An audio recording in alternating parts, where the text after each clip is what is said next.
Dex qui dit: «Pensez-vous que la mise à jour ETH avec Pectra sera le catalyseur de la hausse d'ETH qui clairement sous-performe depuis 1 an?» Alors il sous-performe pas depuis que 1 an, il sous-performe depuis le début de ce cycle en fait, hein.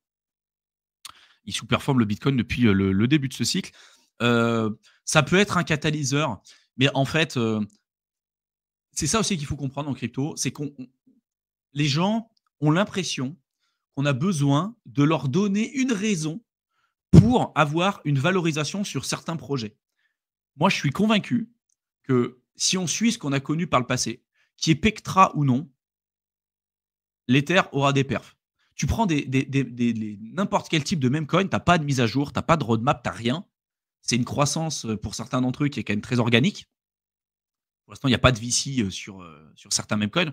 Mais je pense que c'est faux de penser que parce qu'il y a une mise à jour, forcément, ça va driver le prix. Ça va donner une raison à beaucoup de personnes de se dire: ah bah tiens, l'Ether, là, d'un point de vue fondamental, en effet, il y a plus de scalabilité, il y a pas mal de choses qui arrivent. Donc, en effet, c'est plus intéressant.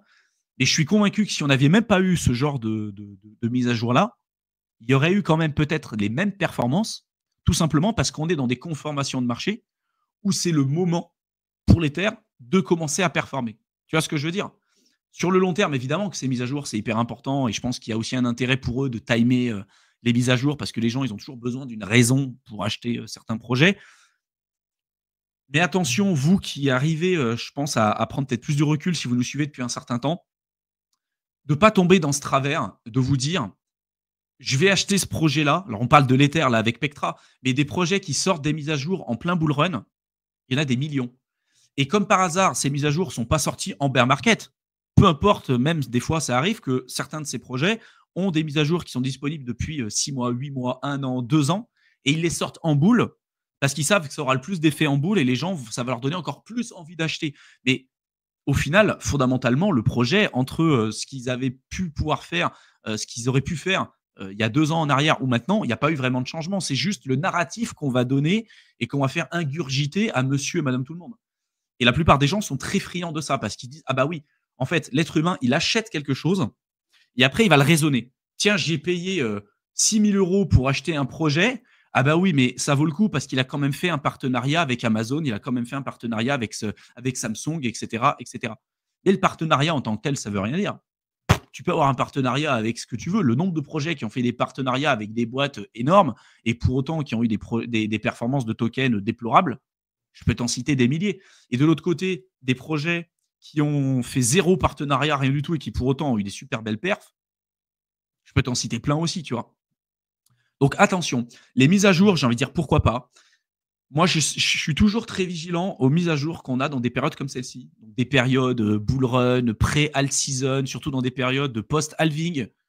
Comme par hasard, c'est des mises à jour qu'ils auraient pu faire des fois souvent bien avant et qu'ils ne le font pas. Je ne parle même pas forcément de Pectra, hein, d'accord. Et sur le long terme, je pense que ça sera très positif pour l'Ether. Mais attention à tous les projets là qui vont commencer à sortir des mises à jour, des nouvelles fonctionnalités, des nouveaux trucs. Parce que pour vous, dans vos têtes, vous allez vous dire: tiens, fondamentalement, ça vaut plus cher. Ça va vous mettre des billets d'ancrage en fait dans la tête. Et vous allez être capable de payer plus cher des projets simplement parce qu'il y a eu des mises à jour. Alors qu'en fait, non. Non. Si vous achetez plus cher, vous prenez plus de risques. C'est moins de performance pour vous. D'accord? Donc, attention à la justification de vos achats. Vous achetez les périodes de capitulation, vous achetez les périodes de baisse, vous achetez les périodes de lassitude totale et de désintérêt total comme ce qu'on a aujourd'hui. Et après, tout le reste, surtout en bull run, j'ai envie de dire, c'est plus ou moins du bullshit. Voilà. Moi, j'adore regarder ce que font les projets en bear. Est-ce qu'ils continuent en bear quand tout le monde se désintéresse de la crypto? Est-ce qu'ils continuent de développer? Est-ce qu'ils continuent de développer des infrastructures? Est-ce qu'ils continuent d'apporter des innovations? Qu'est-ce qu'ils font pendant des périodes comme ça? Il y a des projets, vous verrez, hein, pendant 3 ans, ils font rien du tout, ils attendent. Et en bull run, ils sortent une mise à jour, un truc, pile dans des périodes très spécifiques, comme par hasard, quand il y a des délocages de jetons aussi. Hein. Des délocages de jetons, comme par hasard aussi, dans des périodes de bull run ou dans des périodes de post-halving. Des gros déblocages de jetons sur de la team, sur les pools, sur la partie marketing, etc. Alors qu'en bear market, on n'entendait pas tout ça. Mais vraiment, ayez un œil ultra vigilant par rapport à ça, parce que souvent va vous donner des raisons d'acheter un token et de vous dire: «Mais regardez, le projet, il a fait 1 fois 10, mais attendez, il a fait quand même un partenariat énorme ou la roadmap, regardez ce qui est attendu quand même sur la fin d'année, c'est génial, vous pouvez l'acheter encore, 100 fois plus cher votre projet, ça vaut largement le coup» et vous vous rendrez compte que le projet que vous avez acheté, 100 fois plus cher en bull run, vous auriez pu l'acheter, nettement moins cher avec, 1/10 de votre bague et faire 1 fois 10, en termes de quantité de tokens avec 1/10 de l'argent qu'il vous aurait fallu en bull run, quoi. Ça, c'est la réalité sur la plupart des alts.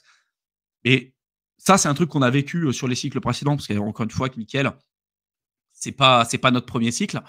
Mais pour tous les nouveaux, soyez vigilants. Voilà. Là, on est dans des périodes où c'est encore super intéressant de rester sur le marché, d'en accumuler, etc.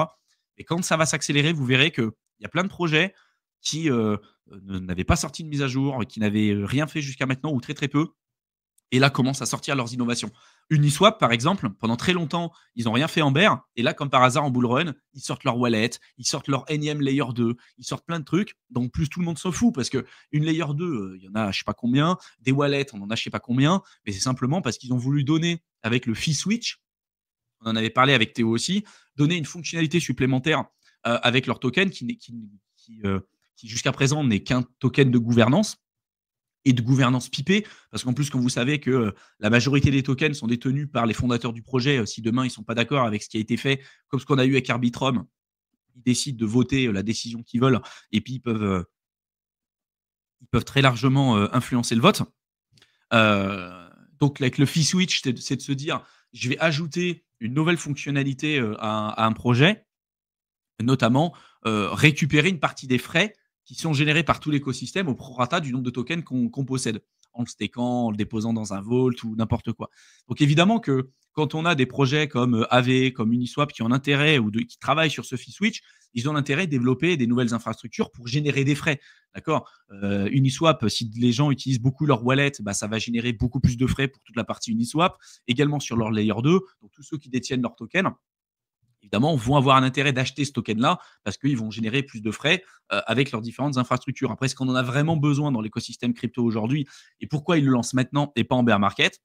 Tout simplement parce qu'on va parler d'eux et parce que ça va lever le côté fondamental et les gens vont se dire: «Ah bah oui, mais attends, le projet, il a peut-être fait un x10». Je parle d'Uniswap, mais c'est pas le cas aujourd'hui, il n'a pas fait un x10, mais le projet, il a déjà fait un x10, mais vu qu'il y a un fondamental plus important parce que maintenant, il y a du fee switch, il y a du machin, vous vous rendez compte qu'en bull run, en fait, tout ça, c'est des artefacts, en fait. En bear market, ça l'est. Pour la tendance long terme, c'est intéressant, c'est important, d'accord?